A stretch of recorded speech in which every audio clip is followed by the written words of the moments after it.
So let's look at that, right? Is that the case, right? Is that the case? Right. Firstly, right, what does tafilat means? Right? It comes from the root verb tafala. Okay? And tafala has two meanings. Yes, it has one meaning. Tafala is the verb. Okay? It has one meaning, or tafila even. It has one meaning, to be foul smelling. Yeah, to be foul smelling.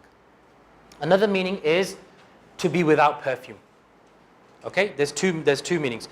Both of these, this second meaning is in a number of dictionaries like As-Sihah of Al-Jawhari and Al-Muhkam of Ibn Sida, right? So this is in the classical dictionaries, both meanings. This is firstly, right? So it's not just exclusively this. Secondly, what these dictionaries say is that when you use the word tafil or tafila, or maybe other sources say, when you use the word tafala as a verb, it can have both meanings. But when you use it as an adjective, and you say tafil, you say rajulun tafilun, a man who is tafil, or a woman who is tafila, then what it means is that the woman is without perfume, right? It doesn't mean that you're foul smelling, right? Basically, right? Now, Khattabi, Ibn al-Athir, Ibn Hajar, in his intro to his commentary on Bukhari, all said in this hadith, this tafilat, what it means is that women should go out without perfume to the mosques, right? That's what it's saying. They're not saying that women should go out foul smelling. That's the implication of what these people are saying, right?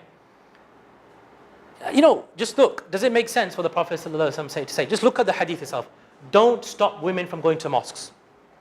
Women should go out foul smelling, i.e., women shouldn't go out. Don't stop women from going to the mosque. Women shouldn't go to the mosques. Does that make sense, that interpretation? That's their argument, by the way. Their argument is, don't stop women from going to the mosques. Women should not go to the mosques. I mean, to even attribute that sort of logic to the Prophet ﷺ is a major problem. Did the Prophet ﷺ speak like that? He says, don't go out, and then he says, don't stop them and don't go out. Doesn't make sense, right? It's nonsensical to even suggest that. So,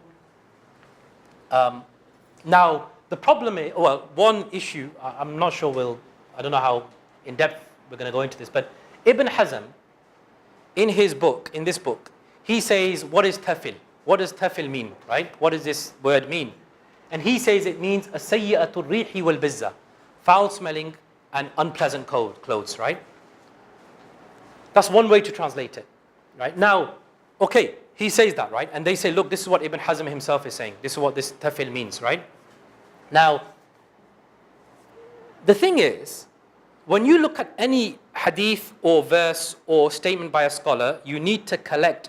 The correct methodology would involve you collecting everything that person says about that topic. Then you make a judgment. You collect everything the Prophet ﷺ says about a specific topic, then you make a judgment. You collect everything the Quran says on a specific topic, then you make a judgment, right?